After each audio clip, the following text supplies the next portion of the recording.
What's up, everyone? It's DSP with episode 2 of DSP's Inbox. Before we even start, a couple quick things. First of all, I just got back from dinner with my parents, and a pro tip for anyone who's partially lactose intolerant like me: do not order the crab bisque, no matter how good it sounds, because you will be in pain afterwards. So if I have to run off to explode into my bathroom at any time during this video, please forgive me. One other thing that I do want to say is thank you to the viewer. You might find this hard to believe, but a viewer actually donated a Nintendo Wii, which I received this week, and therefore, because I've gotten this Wii for free, it's basically locked in that yes, I will be playing Metroid Other M come late August when that game comes out. So thank you very much. One problem: I accidentally deleted your email, dude. Your messages that you sent me on YouTube, basically telling me that you were the one who sent me this Wii. I know who you are because I have all your information, obviously, from the shipment, but I don't remember your email address to send you. Remember, I said I was going to pay for the shipping because I was so appreciative that you were going to donate that I said I would pick up the shipping. So send me another message on YouTube and I'll take care of that for you, no problem.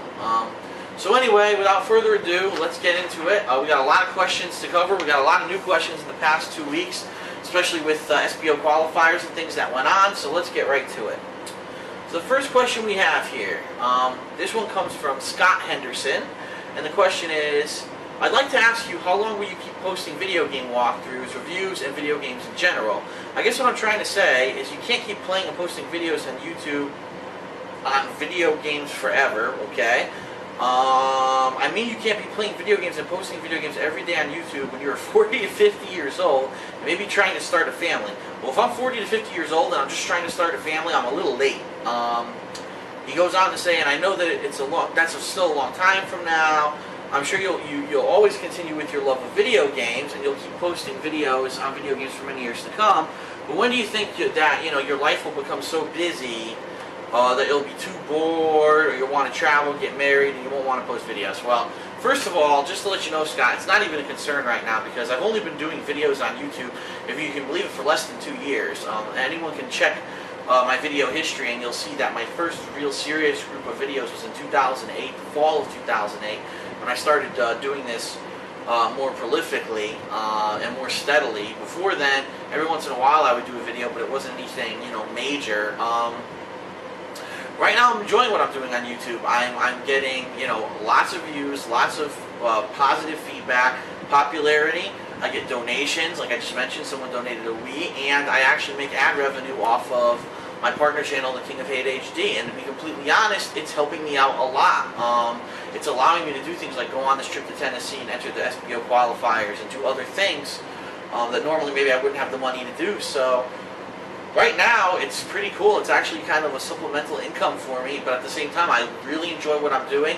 Because I'm not officially working for anyone, I'm able to say whatever the hell I want to say and give you honest reactions to the games I play and give you honest reviews of the games that I play.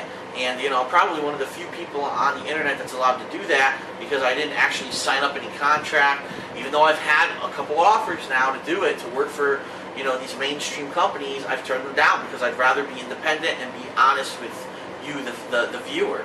So, sure, of course, I'm sure there's going to come a point in my time, in my life, when either my real job outside of what I do on YouTube is going to become very demanding, or, something will happen and I'll run into a person who I want to spend the rest of my life with, and I'd rather spend time with that person than make videos for YouTube. But still, people don't seem to understand that doesn't mean that just because you have a life, you can't also have a hobby. Who knows? Maybe I'll still be able to balance what I do, and maybe I'll have to cut down on what I do on YouTube. It doesn't necessarily mean that I'm going to have to stop altogether. So to answer your question, Scott, I can't answer that question because who knows what the future will bring. This is still pretty much a new thing for me. Like I said, only doing it only about 1.5 to 2 years now. Right now, it's actually helping me income-wise, which is great. It allows me to make more videos and play more games for you guys and girls and women and men, whatever, dogs who watch my videos. But I don't know. Will there ever come a time when I'll stop? Maybe, but we'll see in the future. It's kind of, I don't know, it's kind of a weird question because I don't know where this is going. Who knows? In 2 years, YouTube could be defunct. I mean, it could be crazy. Something like that could happen, so who knows? Next question is from DarkWolf1191. And he says, I've seen your footage from tournaments you've been to. I was wondering, is there some sort of website or place to find out about these events that you use? Also, is there any other thing that you can talk about, like, for example, what countries are eligible to enter these? Because I'm from the UK. How old would you have to be to enter, etc., etc., etc.? Well, if you don't know, really the major hub for Street Fighter tournaments, which is what I attend, is www.shoryuken.com. That's spelled SHORYUKEN.com. It'll bring you to their main page. If you click on the forums section of their page, and you go to the tournaments and events section, it lists all of the tournaments that are going on. They're publicly listed tournaments. And to answer your question, 99.9% of them, anyone can enter, any age, it doesn't really matter. Usually these events have some kind of a cover charge or an entry fee that you have to pay. Some are console, some are arcade, depending on where you are. Most of them these days are console. Some are on PlayStation 3, some are on Xbox 360. Usually they list that kind of information. There's no limitation to who can enter. However, most tournaments, in fact, I'd say the majority of them are in-person tournaments, meaning you're not going to find an online tournament where someone from the UK can fight against someone from Japan who can then fight someone against the US, simply because, as we've discussed many times, the netcode for Street Fighter games isn't good enough yet to do that. So most of these tournaments are offline, in-person tournaments. For example, Evolution had entrants, I think, from something like 7 or 8 different countries this year. Over 1,500 entrants. I think they said it was actually a total of 1,700 entrants from all over the world. These tournaments are open usually to everyone. It's just that most of the tournaments that you see are little local events. They're not giant events. You have to kind of look for the events that are kind of created as a sticky topic on the forum, meaning that they stick to the top of the forum. Usually those are the more popular, bigger events that need more attention and will draw more people. But to answer your question, there's no age limit. There's no real, limit of where you have to be from. Just show up in time. Most of the rules and the times and the places are listed in the forums there, and you have to pay an entry fee, and then you're free to enter and play. So it pretty much is an open thing right now. It's not any kind of an elitist group of only certain people who can enter these tournaments. Okay, up next, we got a question from Steve DeCasa, and this is a long one, so bear with me. It says, hey Phil, I'm a longtime fan, first time getting in touch with you. I watched all your videos from the SBO qualifiers and they're very entertaining. I'm not even a Street Fighter player, but I find them fun to watch. I thought maybe a good idea for a video, maybe you could re-upload some of the important matches from that tournament, like the grand finals of you versus Damdai, and put an audio commentary over it, like dubbing it, explaining what's going on in the match, what's going on in your head, what you're thinking, strategies, etc. And he goes on to say he sees this happen in some poker shows, and maybe it would be a good catch for a video series for me. That's actually a really good idea, and at one point I might end up doing that. It's not actually anything really that I've been planning to do, but if there is a demand of people who really want to know what's going on in the heads of players when they're playing these matches, that's something that I could definitely do, especially since I have the raw footage. It would be pretty easy to just, record an audio commentary over it and dub it and re-release it.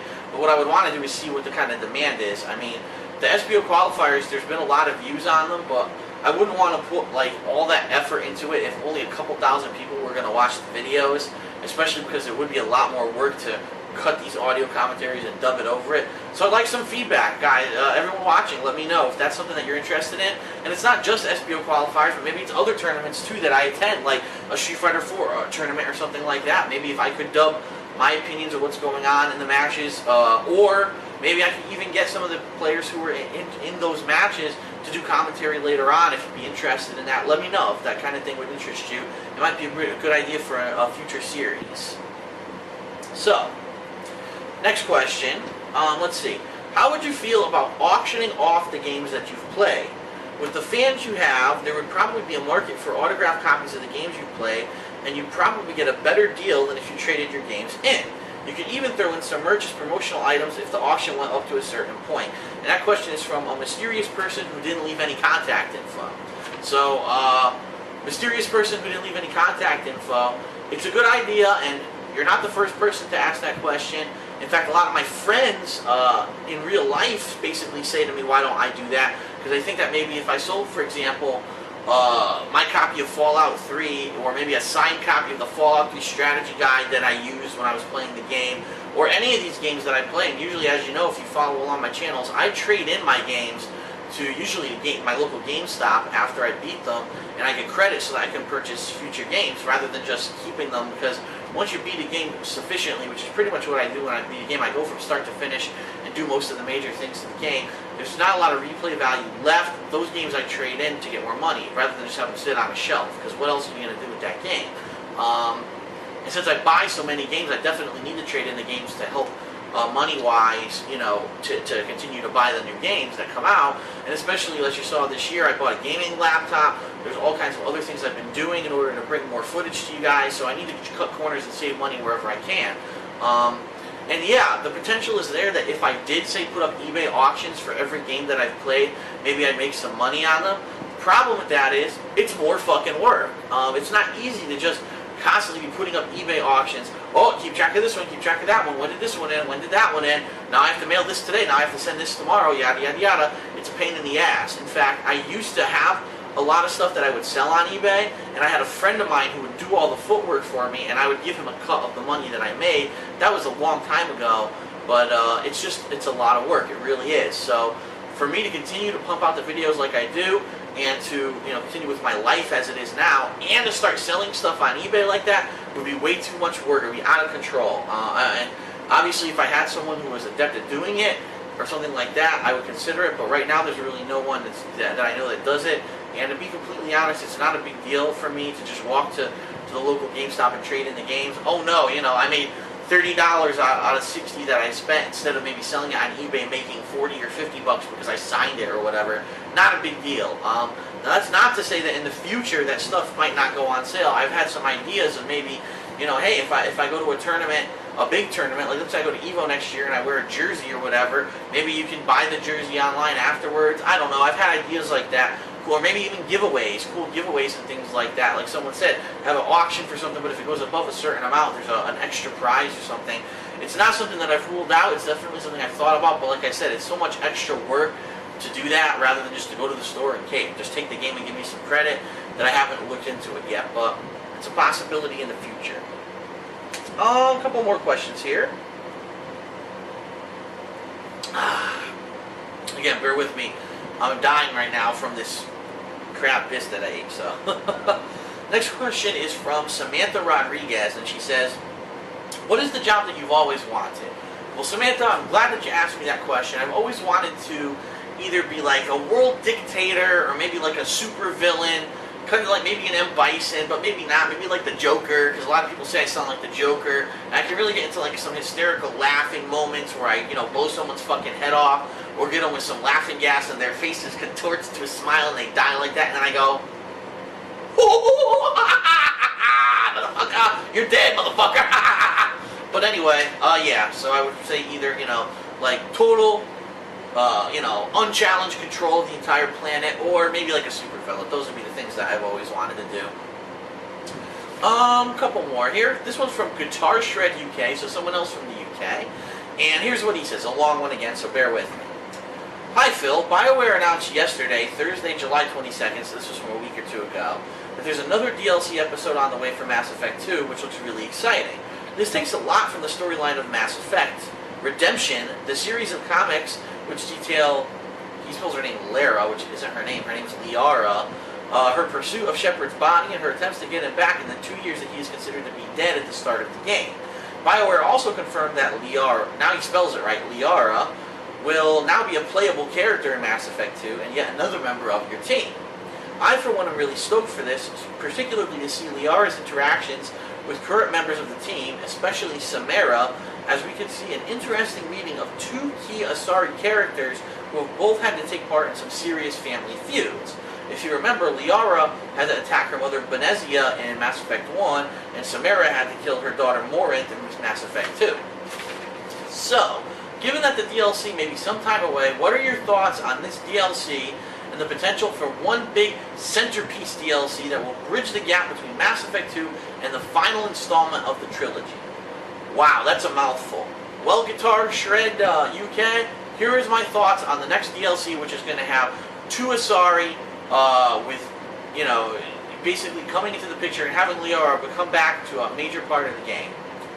Titties, titties, titties, titties, titties, titties, titties, titties, giant, heaving blue breasts with blue veins going through them. Yes, Benezia's tits actually had veins animated in them in Mass Effect 1.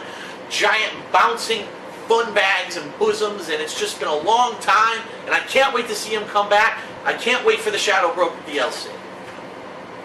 Okay, next question is from Pandora at lemonshrew.com, and this question is, okay, I have a question for you. I'm a girl, and I spend most of my time playing video games, but a lot of people seem to think that girls shouldn't play video games.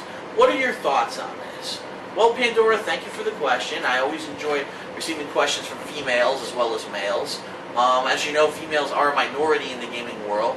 And to answer your question, what is my thoughts on females playing video games? I don't think it's necessarily an issue of that girls shouldn't play video games. It's just that girls suck at video games. I mean, let's face it. It's always the guys who are sitting down and spending the time to play the games competitively. It always seems to be like a guy kind of thing. And it's not necessarily a bad thing. I almost view it as like sports. Like, sure, there are female professional sports, but for the most part, it's the male sports that are viewed by the most people, seem to be like the most competitive. And it's kind of weird because at least in sports, your excuse is, well, the males are supposed to be stronger, they're supposed to be faster, because they're supposed to be the protector of the family and the one that goes out and breaks their back and makes the money, traditionally, and that's why they excel at sports. But for video games, I don't know if that's the case, because let's face it, video games really doesn't need a lot of physical ability. It's more hand-eye coordination, more thought process, maybe reaction time. So is there a real reason why there's such a massive amount of male people, or males who play video games and are better at video games than this smaller group of females? I don't know. Maybe when video games were first becoming popular, it was more of a geeky kind of thing, and it was these computer programming guys who were into it. And now that it's hitting the mainstream, that's changing. I don't know. An interesting twist on this topic is at Evolution 2010 this year, which is the national fighting game tournament for Street Fighter and other fighting games. They actually had a females-only Super Street Fighter 4 tournament, and the stipulation was that in order to get into that tournament, the female had to at least enter the regular tournament as well, which included both males and females. And then if they did that, they had the option to enter this females-only tournament.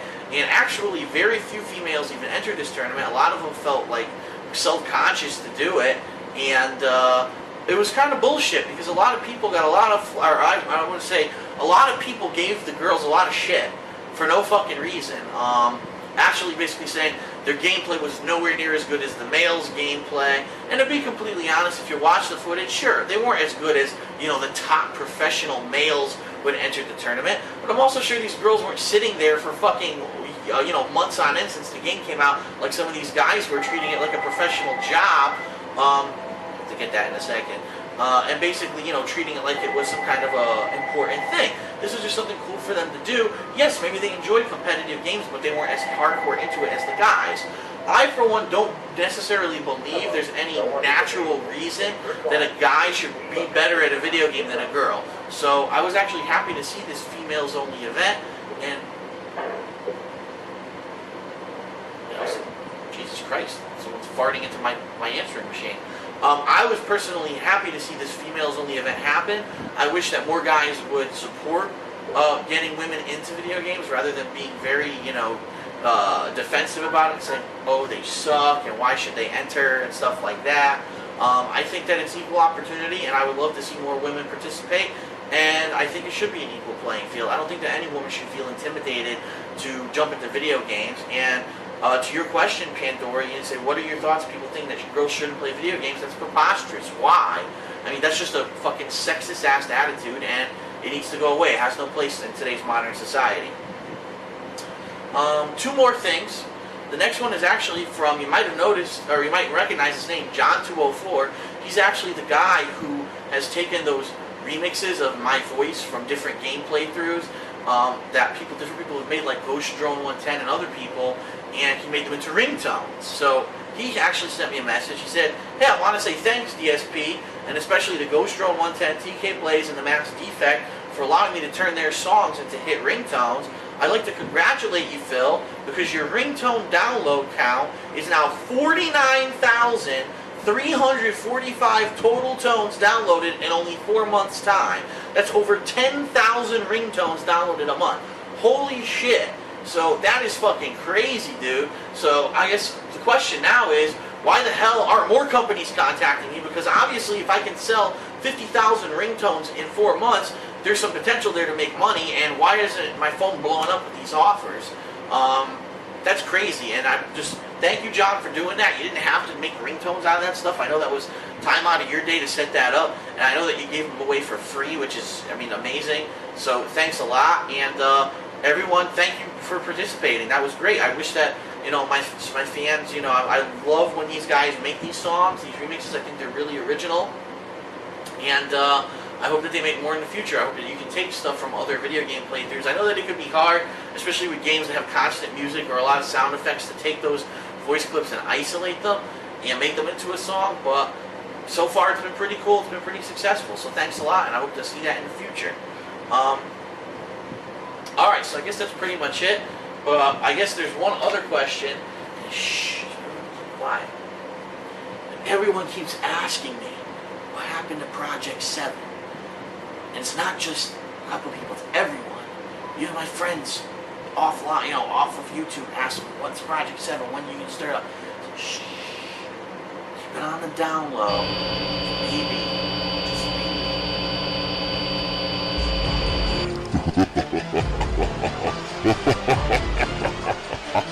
maybe.